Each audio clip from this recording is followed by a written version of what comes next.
celebration.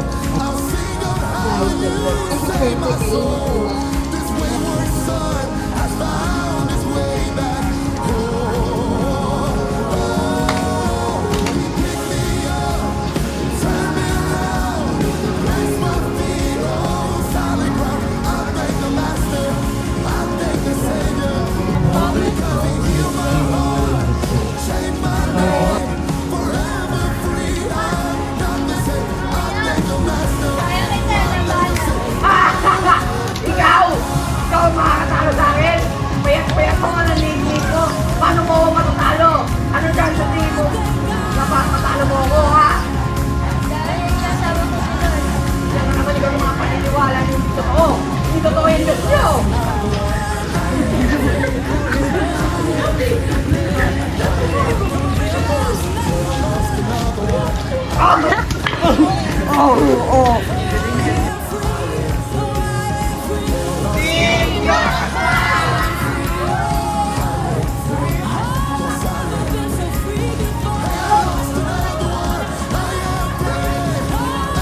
Ay, yung kaya ko dapat na.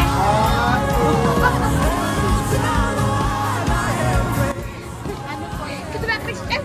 I-invert po. Kasi po, yung mga games po is parang tutulungan po kami bawat Kahit okay. mag-swimming. Hindi, ano. Ano po maghugas? Oo, magugas. Hindi ako naguhugas. Nag-practice po kami ng drama, art. Puro away pero matatag pa rin. 9/10. Bakit? Kasi po, nakakapagod yung makahihirap po. Pero masaya naman po. Nag-enjoy dahil sa pagkain. Siguro po mas naging open-minded sa mga ka-team ko. Siguro yung unexpected na maging close ko yung mga relate kasi introvert and mostly mas prefer ko mag-isa lang talaga. So nasa isang sulok lang ako pero dahil sa mga activities ko sa mga games, mas na-close ko sila. Kaya yun yung na-enjoy ko. Hindi ko in-expect na magiging close ko sila. Pero naging close.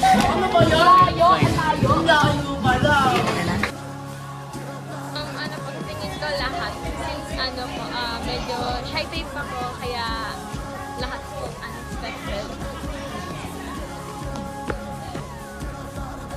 Siyempre po meron.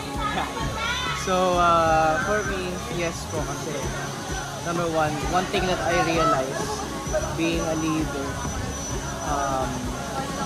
hindi lang siya, it's not about,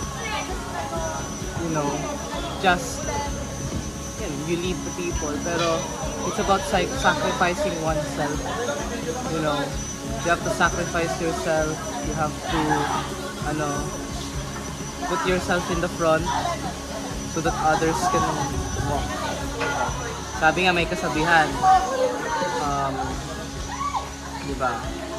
Meron sinasabi mga ibang tao, they say na when they're discussing their favorite idols, they will often say na this person walks so the others can run.